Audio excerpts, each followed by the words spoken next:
What's going on? It's Academic Aviation here, back again for another Microsoft Flight Simulator video. But first of all, I want to say thank you to you, each and every one of you watching this and subscribing on the weekly, for getting me to 500 subscribers, and thank you for sticking with me while I've been busy, while I've been away for the past month. Thank you so much, but for now, let's get straight back into the content, weekly updates for Microsoft Flight Simulator.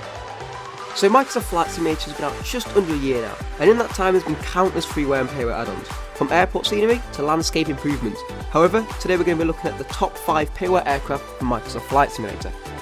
Now these aren't going to be in any particular order, this is more personal preference. Whether you prefer to fly multi-engine larger aircraft, general aviation aircraft or military jets, it's really up to you. These are just going to be 5 different payware aircraft for Microsoft Flight Simulator out now that I feel you have to try. First, we'll take a look at the PMDG DC6 for Microsoft Flight Simulator. Coming in at £40, $55 or about €45, it's relatively cheap going for PMDG standards. But don't let this fool you, it's still incredibly in depth with an incredible 3D cockpit and aircraft model. It includes every bit of dust, scratches in the paint and wear spots that you'd expect on such a vintage and old aircraft. It also makes use of Microsoft Flight Simulator's light rays to create a realistic cockpit ambience whatever time of the day or whatever weather you're flying in. It's still a good time, even in the cold. Get out the road, I told you. A car's coming, I stop you. You know I always got you. You know I always got you. Push it to the side, even if it means that I die. I wouldn't hesitate about it, wouldn't even think about it. Time. Next, with the Airsoft CRJ 515-700, coming in at £43, €50 and about $60 in the in-game marketplace. One of the first in-depth, highly detailed payware commercial aircraft for Microsoft Flight Simulator. The CRJ is great for short to medium haul flights around places such as North America and Europe.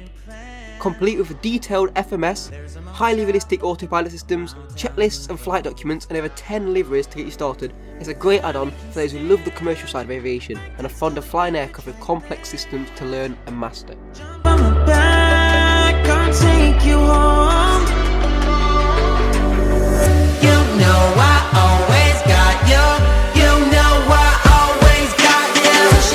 Next, we have the Kaminaro PA20 Arrow 3. Costing around £20, euros or dollars, it's the perfect general aviation aircraft for touring and taking in the stunning scenery that Microsoft Flight Simulator has to offer. It combines both the simplicity and freedom of a general aviation aircraft and the benefits of more complex aircraft with faster speeds and retractable landing gear. Complete with a fully functioning cockpit, checklist and liveries, it's one of the most versatile aircraft the sim has to offer and definitely worth picking up.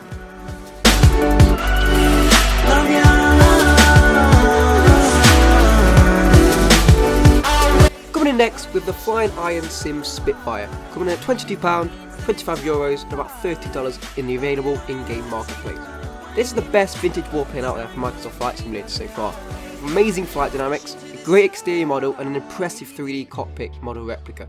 Take it on cross-country flights, perform air shows with aerobatic manoeuvres or buzz around freely in this iconic piece of history. It comes with multiple liveries to swap and change into. As in the real world, it really is a sight to behold and even more fun to fly. Where we're gone, should've turned back hours ago. Out of our minds, I guess we're sleeping outside. You're still a good time, even in the cold. Finally, we have the DC Designs F15, coming in at £33, $45 and about €40, once again available in the in-game marketplace. There have been plenty of fighter jets introduced into Microsoft Flight Simulator over the last year, both payware and freeware. However, none of them come close to the F15 by DC Designs. It includes both the rear and forward cockpit, which the player can use either of, with the most intense attention to detail, with flight navigation systems, lights and the famous heads-up display system. It abides by Microsoft Flight Simulator's model behaviours, meaning it's fully compliant with weather effects such as rain, snow, ice and glare on the windows. Similar to the Flying Iron Spitfire, it's great to buy if you want to reach insane speeds and test out your aerobatic skills and manoeuvres in the sim. And there we go. Do tell me in the comments below if you have any of these add-ons, and if so, what do you think of them? Do you think they're worth it? I'll see you next time for another flight simulation video. Do subscribe and like the video if you do enjoy this type of flight simulation content, as more will be coming out as we look forward to the releases of the PMDG 737 and the Kaminaro PA20 being released shortly. But for now, that's all guys. Thanks for watching, and I'll see you next time.